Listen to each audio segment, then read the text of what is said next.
الحمد لله وحده والصلاة والسلام على من لا نبي بعده اما بعد. ناظرین کرام، السلام علیکم ورحمۃ اللہ وبرکاتہ. ہماری آج کی نشست کا عنوان ہے سفینہ نجات. آج ہم رسول اکرم صلی اللہ علیہ وآلہ وسلم کی ایک اہم حدیث مبارک کا مطالعہ کرنے جا رہے ہیں جس کا عنوان ہے سفینہ نجات. آئیے حدیث کا مطالعہ کرتے ہیں. یہ حدیث بنیادی طور پر المستدرک علی الصحیحین، امام حاکم رحمہ اللہ کی کتاب ہے المستدرک علی الصحیحین، اس میں یہ حدیث وارد ہوئی ہے، اور بھی کتابوں میں ہے، آگے چل کے ذکر کریں گے اس کا. المستدرک علی الصحیحین میں اس حدیث کا نمبر ہے 4720 یعنی 4720. وہ حدیث کا مطالعہ کرتے ہیں.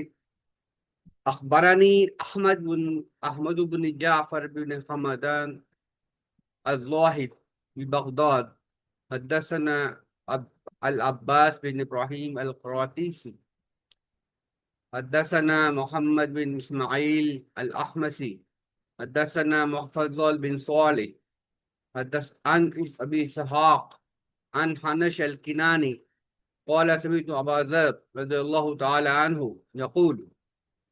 تو یہ پہلے ہم نے سند کا مطالعہ کیا کہ اس سند میں احمد بن جعفر بن حمدان الزاہد بغداد میں بیان کیا انہوں نے، اور انہوں نے بیان کیا آگے عباس بن ابراہیم القراطیسی سے، انہوں نے بیان کیا محمد بن اسماعیل احمدی سے، انہوں نے روایت کیا مفضل بن صالح سے، انہوں نے روایت کیا تابعی امام ابو اسحاق السبئی رحمۃ اللہ علیہ سے، جو کہ امام علی علیہ السلام کے شاگرد تھے.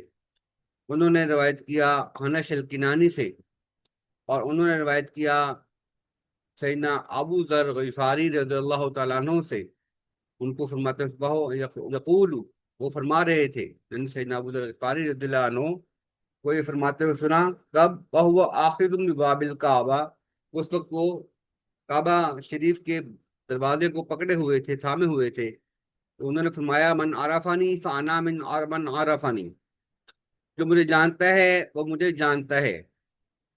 ومن انکرانی فانا ابو ذر، اور جو مجھے نہیں پہچانتا تو وہ پہچان لے کہ میں ابو ذر ہوں، یعنی صحابی رسول. سمیت النبی صلی اللہ علیہ وآلہ وسلم، میں نے رسول اکرم صلی اللہ علیہ وسلم کو فرماتے ہوئے سنا ہے. یقول، یعنی نبی صلی اللہ علیہ وسلم فرمایا الا ان مثل اہل بیتی فیکم مثل سفینۃ نوح، خبردار ہو جاؤ کہ بے شک میرے اہل بیت کی مثال تم میں ایسے ہی ہے جیسے نوح علیہ السلام کی کشتی تھی. نوح علیہ السلام کا سفینہ تھا.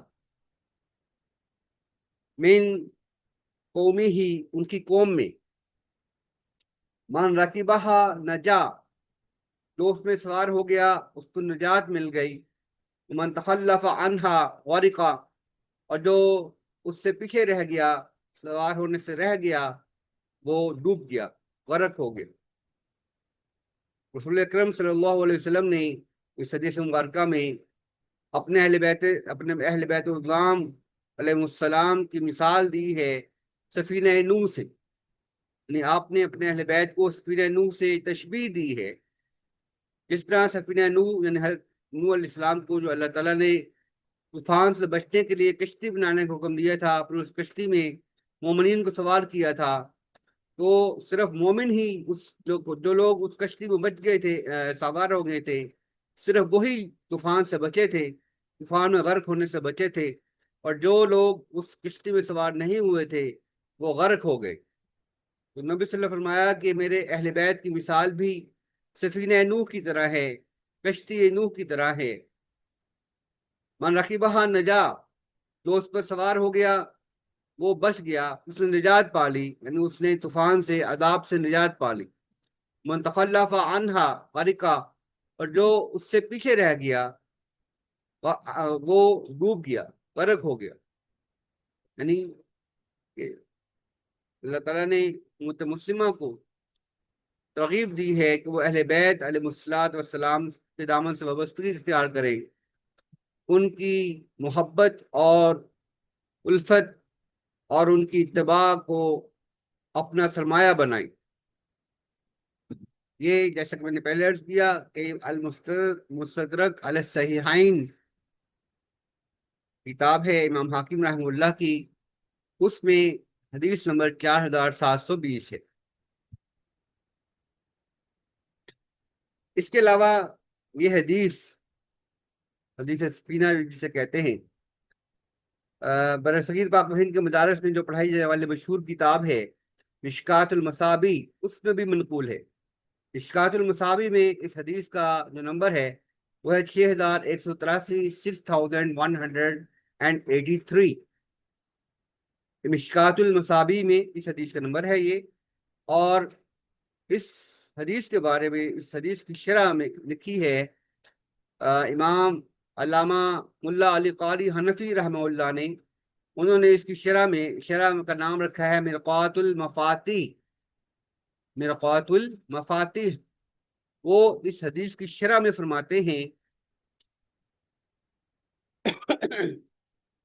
من هذا الحدیث صحیح لا مجال للرد فیہ، کہ بے شک یہ حدیث صحیح ہے، اس کے رد کرنے کی مجال ہی نہیں کسی کی، اس کو ریجیکٹ کرنے کی کسی کی مجال ہی نہیں، اس میں کوئی ایسی چیز نہیں کہ جسے رد کیا جا سکے۔ یہ علامہ ملا علی قاری حنفی رحمۃ اللہ علیہ نے مشکات المصابی کی شرح مرقات المفاتیح میں بیان فرمایا ہے، جس سے ثابت ہوتا ہے کہ یہ حدیث صحیح ہے۔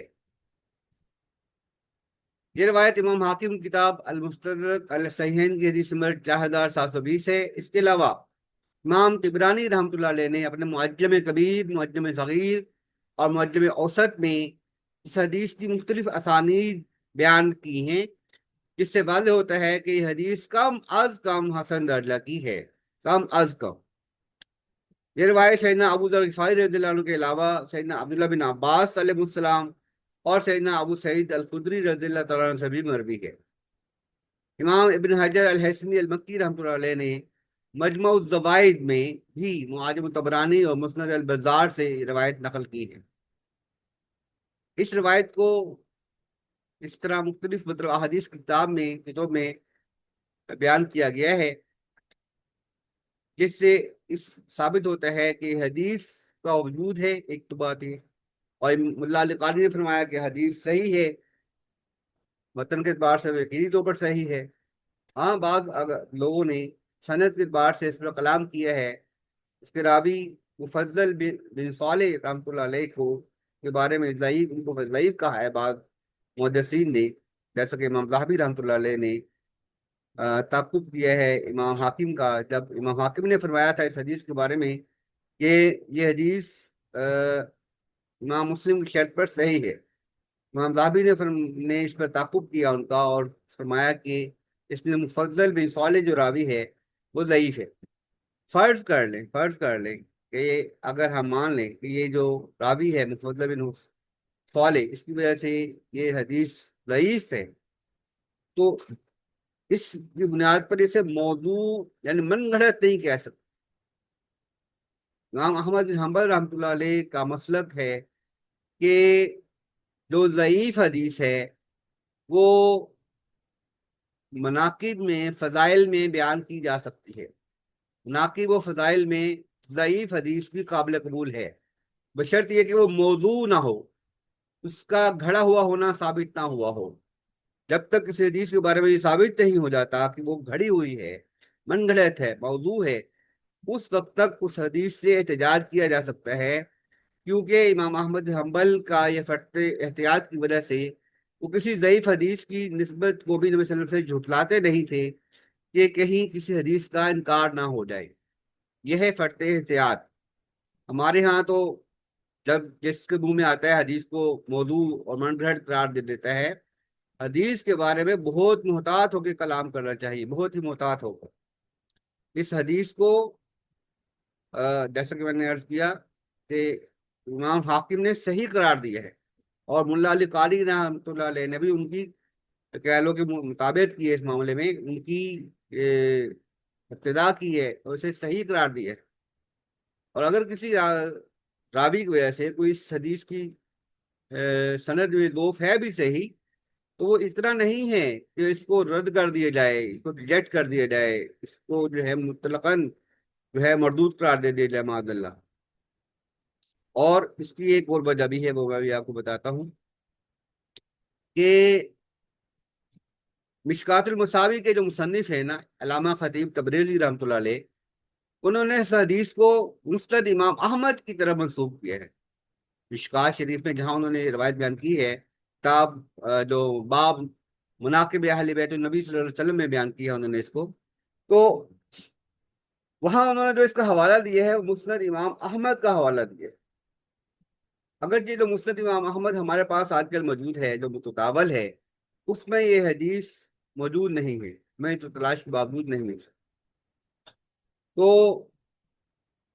لیکن امام علامہ خطیب تبریزی رحمۃ اللہ علیہ کا ایسے مسند امام احمد کی طرف منسوخ کرنا ثابت کرتا ہے کہ مسند امام احمد کے کسی غیر مطبوعہ نسخے میں یہ موجود ہو سکتا ہے کہ کسی مسند امام احمد کے ایسے نسخے میں یہ حدیث موجود ہو جو طبع نہ ہوا ہو، جو مطبوع نہ ہو، پبلش نہ ہوا ہو۔ اس لیے ظن غالب یہی ہے کہ مسند امام احمد کے کسی غیر مطبوعہ نسخے میں موجود ہوگی، جہاں سے علامہ تبریزی رحمۃ اللہ علیہ نے اسے نقل کیے ہے۔ جبکہ امام جلال الدین سیوطی رحمۃ اللہ علیہ نے فرمایا ہے کہ جو المسند میں امام احمد بن حنبل رحمۃ اللہ علیہ کی اپنی مرویات ہیں، یعنی انہوں نے جو روایات خود نقل کی ہیں مسند امام احمد میں، وہ تمام کے تمام احادیث مقبول ہیں، یعنی کم از کم حسن درجہ کی ہیں۔ اور اگر کسی میں ضعف ہے بھی تو وہ حرام و حلال میں نہیں ہے، فضائل و مناقب میں ہے۔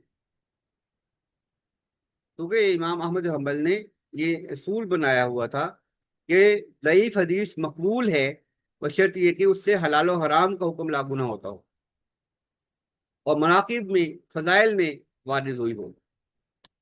اور اس لیے امام سیوطی رحمۃ اللہ نے یہی حدیث اپنی کتاب جامع صغیر میں بھی نقل کی ہے۔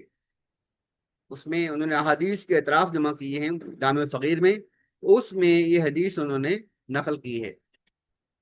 تو اس سے ثابت ہوتا ہے کہ امام سیوطی بھی رحمۃ اللہ علیہ بھی اس حدیث کو جو ہے وہ اس حدیث پہ اعتماد کرتے تھے، اسے رسول اکرم صلی اللہ علیہ وسلم کی نسبت کو درست مانتے تھے۔ اس کی ایک اور دلیل بھی ہے، وہ کیا ہے کہ مصنف ابن ابی شیبہ میں ایک موقوف حدیث ہے جو امام علی علیہ السلام سے منقول ہے۔ حدثنا معاویہ بن ہشام قال حدثنا عمار عن الاعمش عن المنہال عن عبد اللہ بن الحارث عن علی قال انما مثلنا في هذه الامه كسفينة نوح۔ امام علی علیہ السلام سے موقوفاً مروی ہے کہ ہماری مثال، یعنی اہل بیت کی مثال، اب ہماری سے جب امام علی علیہ السلام جب اس طرح فرماتے تھے تو اس سے عموماً اہل بیت مراد ہوتے ہیں۔ تو امام علیہ السلام فرماتے ہیں کہ انما مثلنا فی هذه الامه کسفینۃ نوح، کہ اس امت میں ہماری مثال سفینہ نوح کی طرح ہے، کشتی نوح کی طرح ہے۔ یہ یعنی کہ اسی حدیث کا جو ابھی ہم نے پڑھی ہے، جس کو مطالعہ کیا ہے، جو صدر کا حاکم کی جو مشکات شریف کی جو حدیث ہم نے سفینہ نوح کے حوالے سے پڑھی ہے، اسی حدیث کا خلاصہ ہے امام علی علیہ السلام کا یہ قول۔ تو اس سے ثابت ہوتا ہے کہ اس حدیث کی اصل موجود ہے، اس حدیث کی اصل حدیث مرفوع میں لازماً موجود ہے، جہاں سے امام علی علیہ السلام نے یہاں نقل کیا ہے، اس سے جو ہے کہہ لو کہ اسی سے استنباط کرتے ہوئے، اسی سے اقتباس کرتے ہوئے آپ نے یہ فرمایا ہے کہ ہماری مثال اس امت میں سفینہ نوح کی طرح ہے، یعنی جیسے لوگ سفینہ نوح میں جو لوگ بچے وہی بچے جو ایمان لائے اور سفینہ نوح میں سوار ہو گئے، اسی طرح امت میں مسلمہ میں بھی وہی لوگ بچیں گے تباہی سے، وہی لوگ عذاب سے بچیں گے جو سفینہ اہل بیت میں شامل ہوں گے، یعنی پر سوار ہوں گے۔ سفینہ اہل بیت میں سوار ہونے والے ہی بچ سکتے ہیں، اللہ کے عذاب سے۔ سفینہ اہل بیت میں سوار ہونے والے ہی اللہ کے عذاب سے بچ کر نجات پا سکتے ہیں، فتنوں سے نجات پا سکتے ہیں۔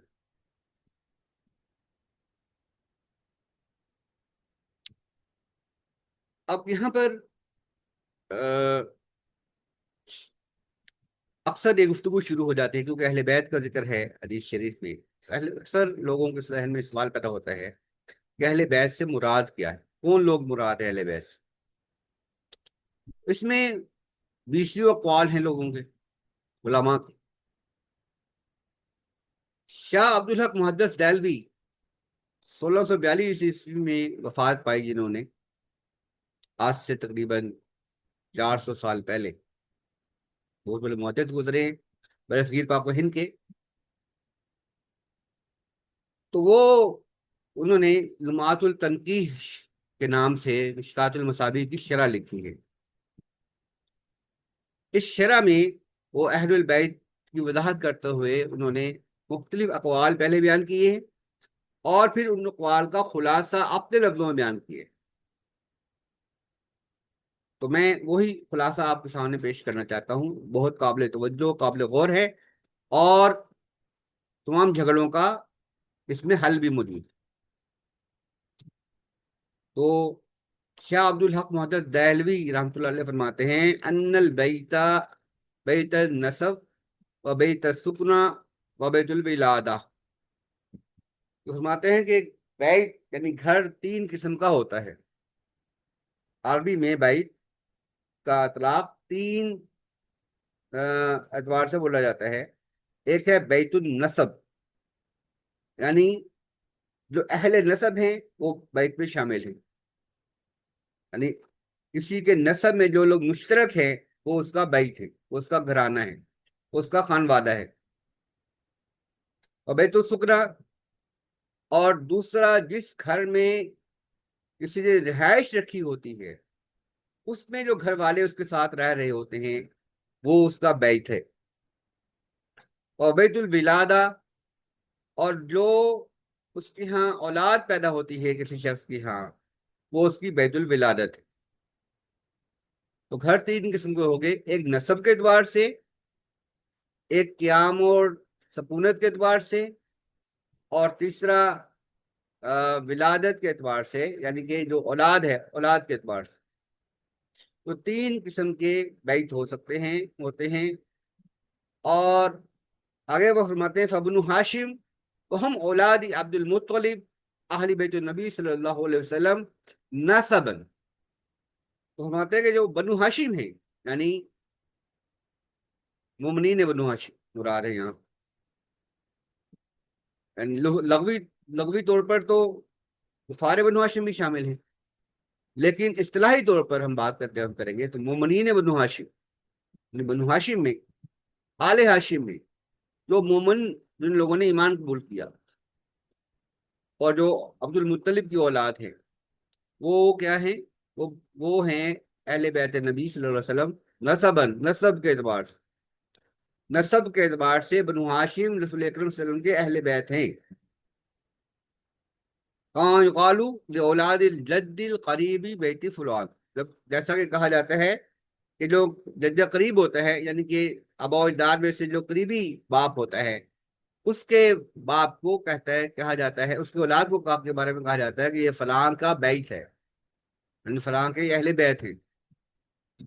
وازواجہ صلی اللہ علیہ وسلم اہل بیت السکنا، اور رسول اکرم صلی اللہ علیہ وسلم کی جو ازواج مطہرات ہیں، یعنی امہات المومنین علیہن السلام، وہ نبی صلی اللہ علیہ وسلم کے بھی اہل بیت ہیں، وہ بھی اہل بیت ہیں سکونت کے اعتبار سے، یعنی جس گھر میں رسول اکرم صلی اللہ علیہ وسلم قیام فرماتے تھے، اس میں آپ کے ازواج مطہرات، ان کے الگ الگ حجرے بنے ہوئے تھے، تو وہ سب حجرے نبی صلی اللہ علیہ وسلم کا گھر تھے۔ وہ سب گھروں میں نبی صلی اللہ علیہ وسلم کیا فرماتے تھے؟ سکونت فرماتے تھے، اس لیے وہ سب گھر نبی صلی اللہ علیہ وسلم کے بیت ہیں، اور ان گھروں میں رہنے والیاں آپ کی ازواج مطہرات آپ صلی اللہ علیہ وسلم کے اہل بیت میں شامل ہیں۔ وَإِطْلَاقُ أَهْلِ الْبَيْتِ عَلَى هَؤُلَاءِ أَخَصُّ وَأَعْرَقُ بِحَسْبِ الْعُرْفِ مِنَ الْأَوَّلِ۔ کیا عبدالحق محدث دہلوی فرماتے ہیں کہ یہاں پہ جو اہل بیت کا اطلاق ہے وہ نسب کے اعتبار سے جو ہم نے اہل بیت کا اطلاق کیا اس کے مقابلے میں زیادہ خاص ہے اور زیادہ گہرا ہے، زیادہ قریبی ہے عرف کے اعتبار سے۔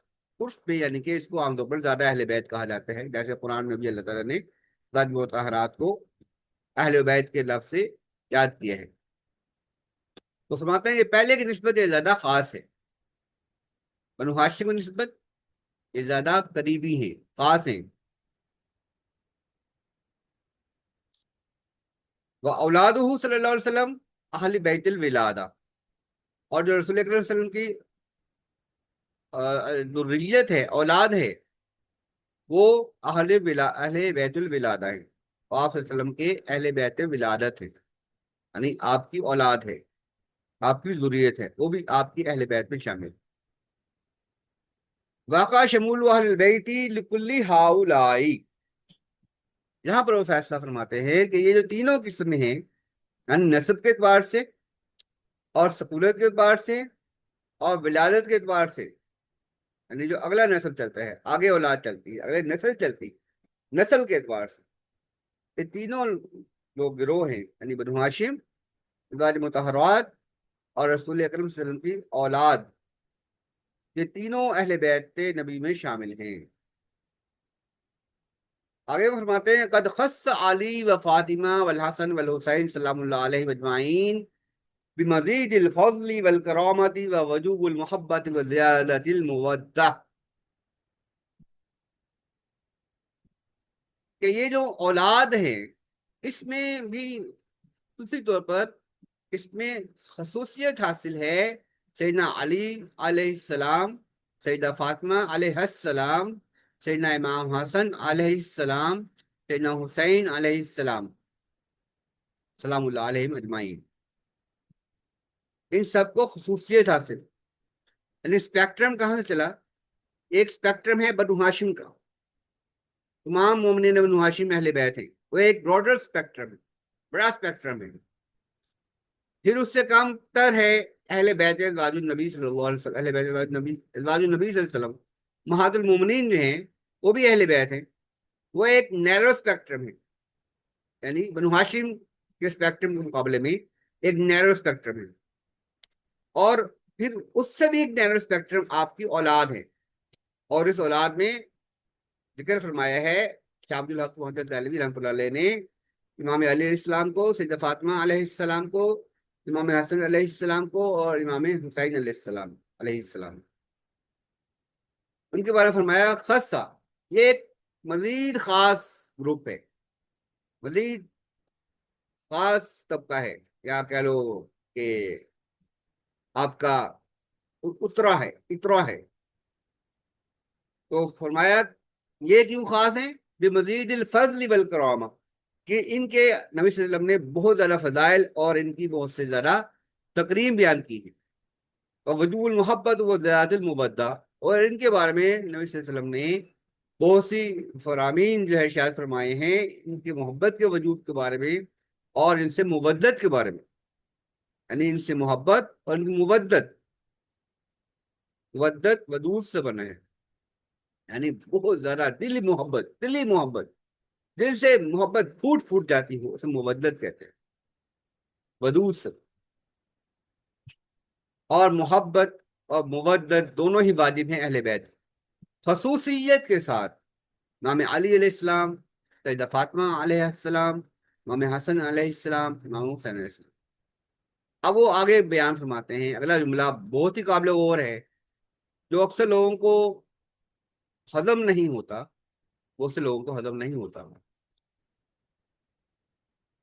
یہ اہل سنت کے مستند محدث ہیں، امام ہیں، عالم ہیں، ہمارے شاہ عبد الحق محدث دہلوی رحمۃ اللہ علیہ، یہ فرماتے ہیں وَلْهُمُ الْمَفْهُومُونَ بِالتَّبَادُرِ مِنْ اطلاق اہل البیت، یعنی جب ہم مطلقاً اہل بیت کا لفظ استعمال کرتے ہیں تو اس سے مراد یہی چار ہوتے ہیں، یعنی امام رسول اکرم صلی اللہ علیہ وسلم کے علاوہ یہی چار لوگ مراد ہوتے ہیں، امام علی، سیدہ فاطمہ، امام حسن، امام حسین سلام اللہ علیہ اجمعین۔ جب مطلقاً بولا جائے اہل بیت، جب اطلاق علی الاطلاق بولا جائے، خصوصیت کے ساتھ ذکر نہ کیا جائے، تخصیص نہ کی جائے کسی کی، اور تفصیل بیان کرنا مقصود نہ ہو، جب تفصیل میں جانا مقصود نہ ہو، جب عمومی طور پر بیان کیا گیا ہو، تو اس وقت اہل بیت سے مراد یہ کیا شخصیات ہوتی ہیں، ان کو نبی صلی اللہ علیہ وسلم کو شامل کر کے جن کو عام طور پر پنجتن پاک کہہ دیا جاتا ہے۔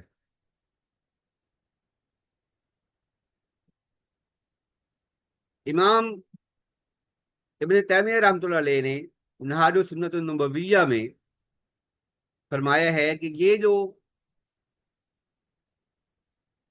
چار افراد ہیں یہ اہل بیت خاصہ ہیں، انہوں نے اس کے لیے استعمال فرمائی ہے اصطلاح اہل بیت خاصہ، اور اس میں انہوں نے یہ بھی بیان فرمایا ہے منہاج السنۃ النبویہ میں، یہ نبی صلی اللہ علیہ وسلم سے قریب ترین ہستیاں ہیں نسب کے اعتبار سے۔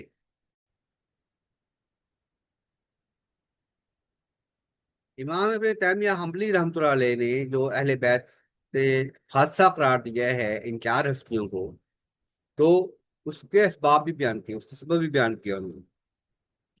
وہ فرماتے ہیں کہ یہ جو امام علی علیہ السلام ہیں، سیدہ فاطمہ علیہ السلام ہیں، امام حسن علیہ السلام ہیں، اور امام حسین علیہ السلام ہیں، یہ چاروں ہستیاں پہلے گروپ میں بھی شامل ہے۔ یہ جو تین امام شاہ عبد الحق محدث دہلوی رحمۃ اللہ علیہ نے، شاہ عبد الحق محدث دہلوی رحمۃ اللہ علیہ نے جو تین گروپ بیان کیے ہیں کہ بیت تین اعتبار سے ہو سکتا ہے، بیت النسب، بیت السکنا اور بیت الولادہ۔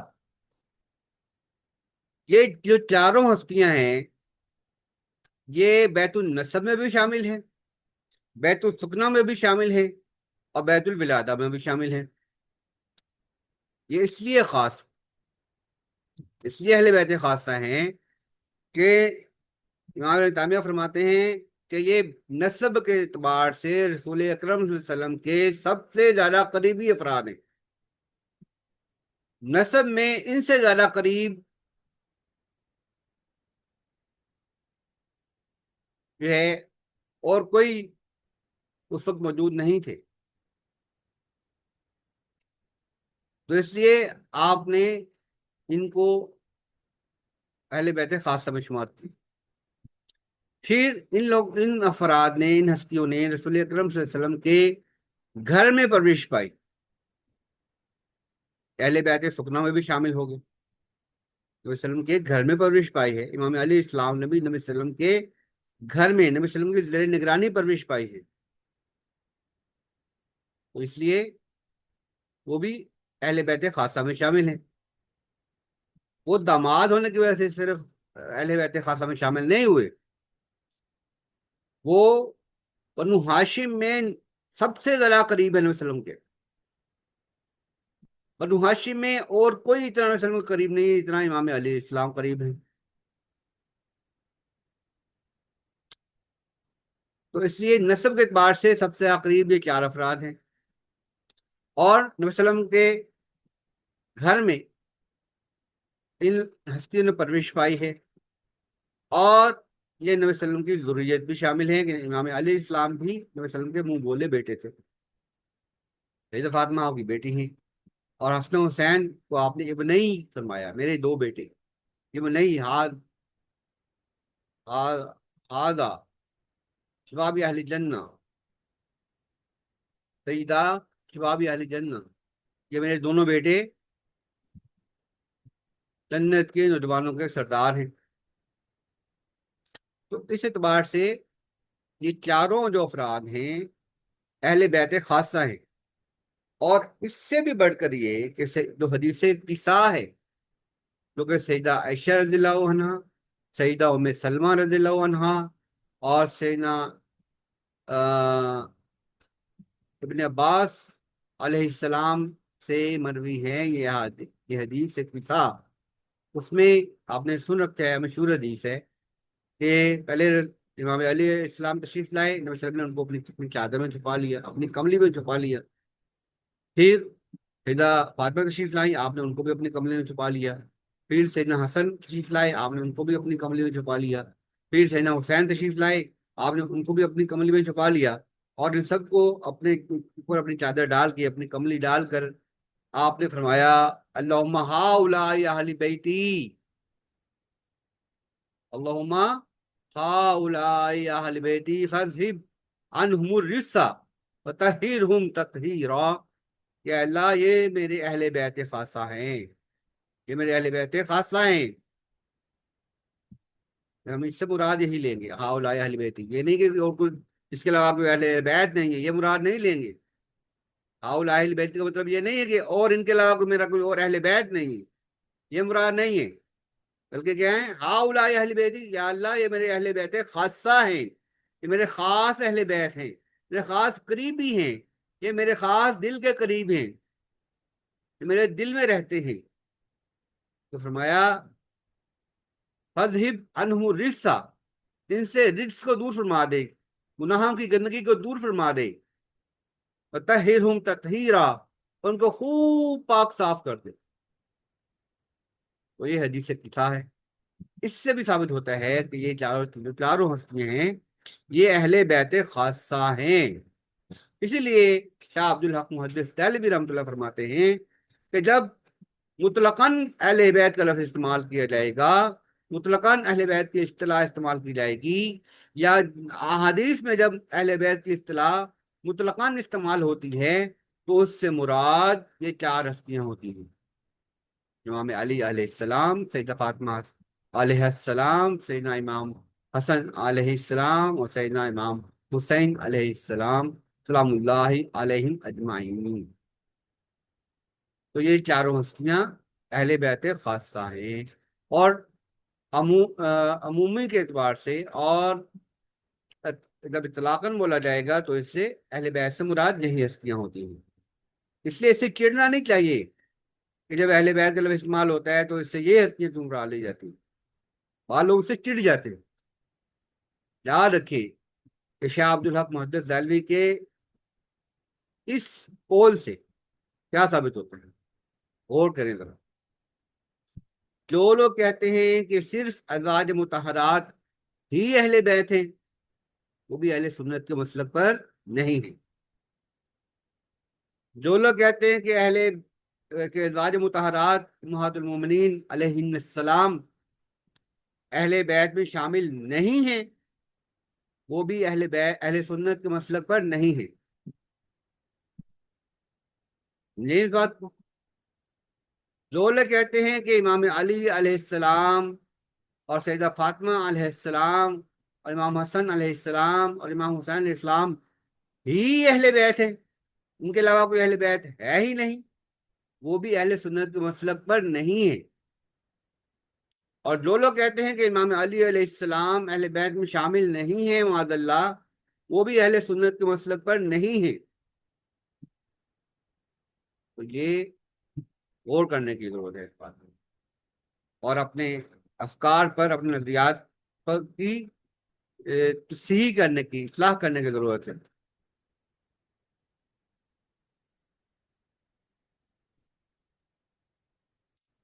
اب یہ ہم اس بحث کے بعد اس طرف آتے ہیں کہ حدیث سفینہ کا مقصود و مطلوب کیا ہے، یعنی اس کا مقصد کیا ہے، مطلب کیا ہے، معنی و مفہوم کیا ہے۔ دیکھیں، حدیث سفینہ میں رسول اللہ صلی اللہ علیہ وسلم نے اپنے اہل بیت علیہ السلام کی مثال سیدنا نوح علیہ السلام کی کشتی سے دی۔ اس کشتی میں جو لوگ سوار ہوئے وہ طوفان سے بچ گئے، جو نہیں سوار ہوئے وہ ہلاک ہو گئے۔ تو اس تشبیہ سے مراد یہ ہے کہ اہل بیت کی محبت اور اطاعت امت کے لیے ذریعہ نجات ہے۔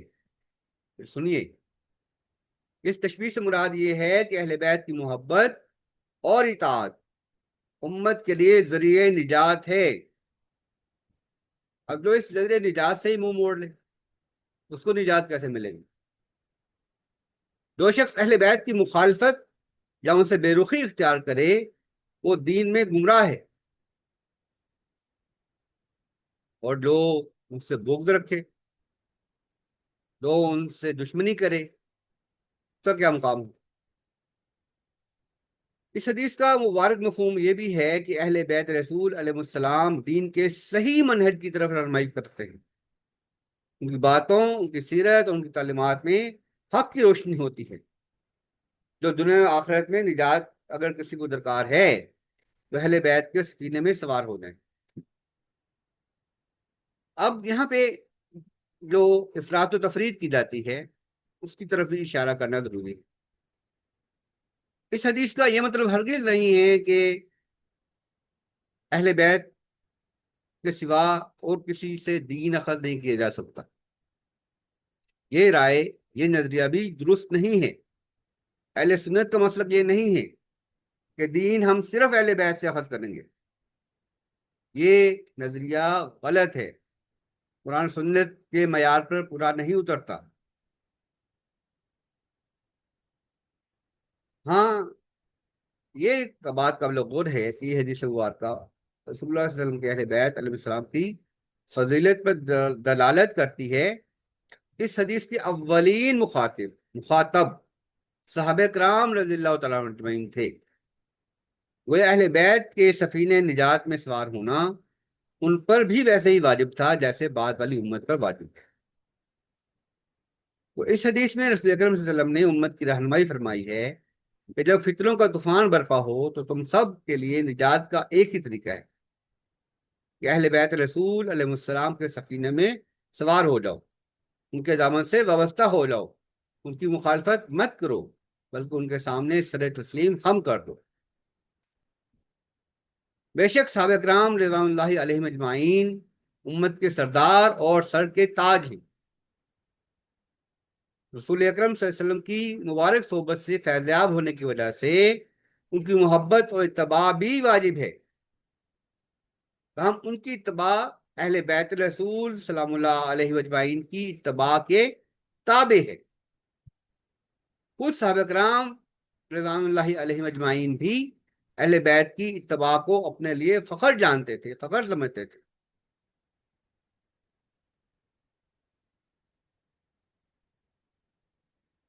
اب یہاں پہ آ کے لوگ اہل بیت الزام اور صحابہ کرام رضوان اللہ علیہ اجمعین کا تقابل شروع کر دیتے ہیں معاذ اللہ. یاد رکھیں کہ ہمارے لیے اگر ایک آنکھ اہل بیت الزام ہے تو دوسری آنکھ صحابہ کرام ہے. ہماری ایک آنکھ دائیں آنکھ اہل بیت الزام ہے اور بائیں آنکھ صحابہ کرام ہے. لہذا یاد رکھیں کہ ہمیں دین کے بنیادی ماخذ یعنی قرآن و سنت، اہل بیت الزام علیہ السلام اور صحابہ کرام رضی اللہ عنہ اجمعین کے ذریعے سے ملے ہیں، اور ہم ان پر دین کے ماخذ کے لیے یکساں طور پر اعتماد کرتے ہیں. قرآن و سنت ہمارے پاس کن کے ذریعے پہنچے ہیں؟ اہل بیت علیہ السلام اور صحابہ کرام رضوان اللہ علیہ اجمعین کے ذریعے. اگر ہم ان پر اعتماد ہی نہیں کریں گے تو ہم قرآن و سنت پر بھی اعتماد نہیں کر سکتے.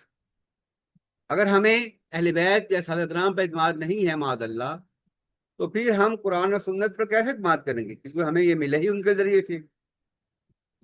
ہم اگر کسی مسئلہ میں اہل بیت اور صحابہ کرام میں اختلاف ہوا ہو تو اس صورت میں ہم اہل بیت علیہ السلام کے قول کو ترجیح دیتے ہیں، کیونکہ حدیث سفینہ اور حدیث ثقلین کا یہی تقاضا ہے. اللہ تعالیٰ ہمیں اہل بیت الزام اور صحابہ کرام رضی اللہ عنہ اجمعین کی سچی محبت عطا فرمائے اور ان کی صحیح اتباع نصیب فرمائے، آمین. وقول قولی ھذا استغفر اللہ لی ولکم ولسائر المسلمین وآخر دعوانا ان الحمد للہ رب العالمین والصلاۃ والسلام علی سید المرسلین وعلی آلہ وازواجہ وذریتہ اجمعین، آمین یا رب العالمین.